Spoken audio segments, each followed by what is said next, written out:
For Furry Factoids, I'm Professor Edwards. The next species we will be studying are known only as the collectors. They live on a flotilla, where they spend most of their time collecting space debris. They recycle usable trash and turn it into spare parts or clothing, with only the best wires and electronic components used to feed their population. What? Moving on. The collector's ruler is called the Grand Trash Bag. He was elected thanks in part to his low IQ. The collectors believe that the Grand Trash Bag should be too dumb to realize his inauguration gifts were taken out of his own trash bin and regifted. The collectors are nothing if not cheap. Their elections are held every 20 years, and instead of debates, they have a long game of pull my finger until all but 3 of the candidates refuses to keep playing. It's all a part of the "he who smelt it" doctrine signed into law in the last century. Disgusting. During the election, the walls of the ships are covered with election posters for the candidates. The current ruler won in a landslide due to his popular slogan, "I do stuff."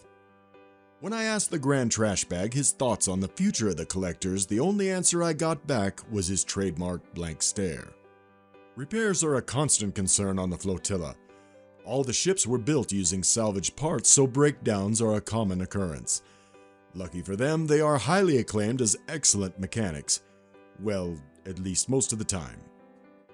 Beyond the reliability issues, the collectors face a larger threat, literally.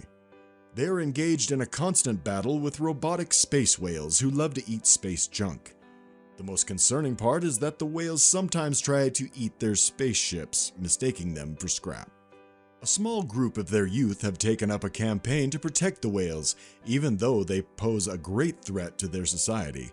They claim the robot whales should be allowed to eat as much space debris as they want, while the older collectors believe the whales are just machines and have proposed a plan to hunt the whales and use them for parts. When asked to speak on the growing divide between his people, the Grand Trash Bag had no comment. Again, just the blank stare. Their most dire struggle, however, is the lack of water.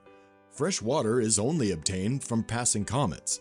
When one of these giant balls of ice come into range, the collectors send out the comet wranglers who chase them down and extract the particles coming off the tail. The danger being the high chance of getting hit by larger chunks that sometimes strike the wranglers. Once they have collected all the moisture they can, it is stored in a pool area where it is quickly mistaken for an upscale resort. Soon it is surrounded by retirees who demand a fancy vacation. There are no shortages of complaints from them like, "This pool smells comety," and "the sand here feels like metal floor." They spend their day asking each other if they work there and constantly demand to see the manager who doesn't exist. The collectors are just one of the fascinating species here in the Forbidden Zone.